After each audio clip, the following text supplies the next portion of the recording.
Federalist 35 Part 2, make sure that you listen to 35 Part 1, please, before you continue with this Federalist. Okay, I know you'll just hear the audio, so I'm going to read this to you. This was written in January of 1788. Before we proceed to examine any other objections to an indefinite power of taxation in the Union, I shall make one general remark, which is that if the jurisdiction of the national government in the article of revenue should be restricted to particular objects, it would naturally occasion an undue proportion of the public burdens to fall upon those objects. Two evils would spring from this source: the oppression of particular branches of industry and an unequal distribution of the taxes, as well among the several states as among the citizens of the same state. In Part 1, I said that New York was a commercial state. They had good ports, so there would be a lot of things that would come through their ports, and they would even sell it to other states. And those other states would not really benefit from it because New York could sell it to them at a higher price. So those people would buy stuff a little bit too expensive, didn't like it. So here Hamilton says, if we just allow the taxes to fall on the imports, states like ours and people like us are going to suffer, because if we don't get our taxes, if federal government doesn't get its taxes from any other source, so we'll have to tax the imports. And since we are an importing state, we import a lot, we sell a lot of what we import, and we're going to be taxed a lot. And he says that's not fair.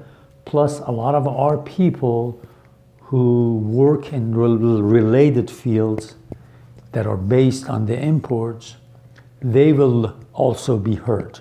So he says we need to divide this burden, taxation, and that's why we need to have not only import taxes, but also personal taxes that the federal government can make its money from.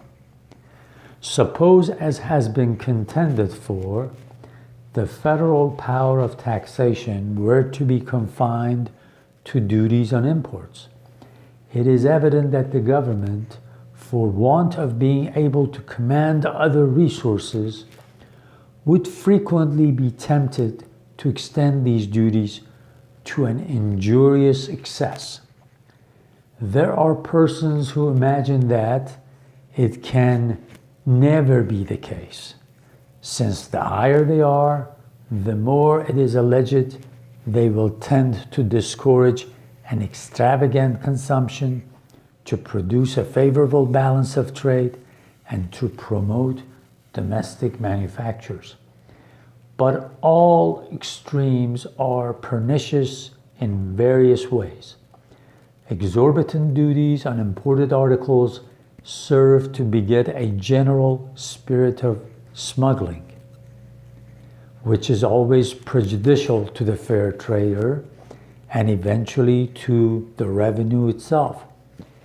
They tend to render other classes of community tributary in an improper degree to the manufacturing classes, to whom they give a premature monopoly of the markets.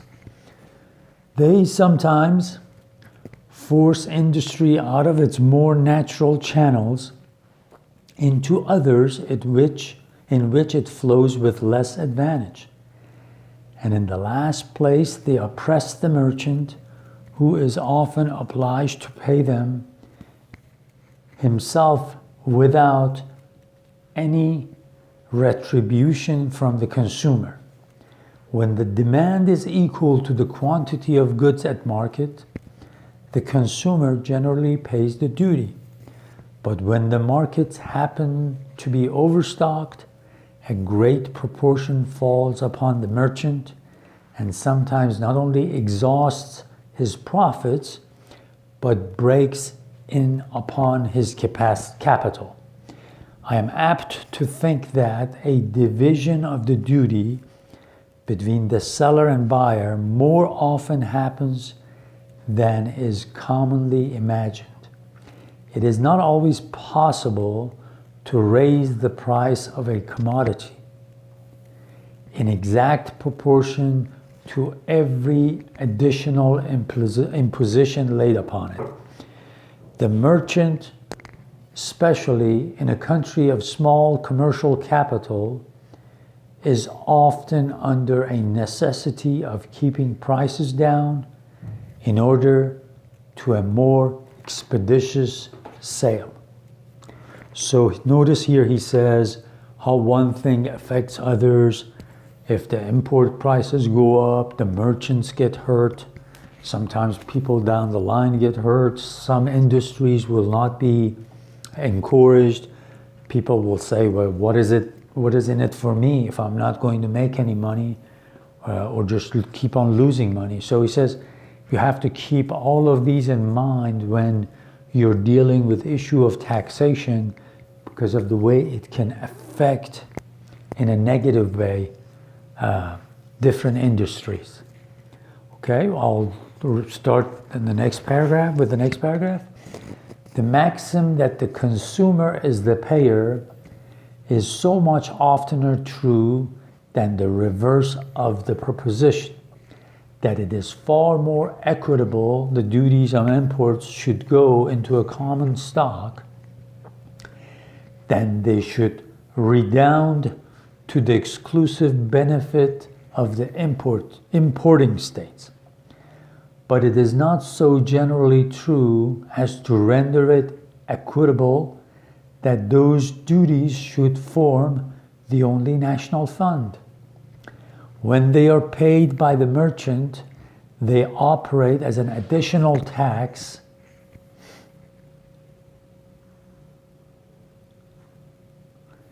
upon the importing state, whose citizens pay their proportion of them in the character of consumers. In this view, they are productive of inequality among the states, which inequality would be increased with the increased extent of the duties. The confinement of the national revenues to this species of imposts would be attended with inequality from a different cause between the manufacturing and the non-manufacturing states. The states which can go furthest towards the supply of their own wants by their own manufacturers will not, according to their numbers or wealth, consume so great a proportion of imported articles as those states which are not in the same favorable situation. They would not, therefore, in this mode alone contribute to the public treasury in a ratio to their abilities. To make them do this, it is necessary that recourse be had to excises, the proper objects of which are particular kind of manufactures. New York is more deeply interested in these considerations than such of her citizens as contend for limiting the power of the Union to external taxation may be aware of. New York is an importing state, and from a greater disproportion between her population and territory is less likely than some other states speedily to become in any considerable degree a manufacturing state. She would of course suffer in a double light from restraining the jurisdiction of the Union to commercial imposts. So like I said, he says, because we do a lot of commerce in New York, we import a lot, if the federal government can only get its revenue, get its money from taxes on imports, it will hurt us, all of us in this state and states like us that do a lot of commerce and have a lot of ports and import a lot.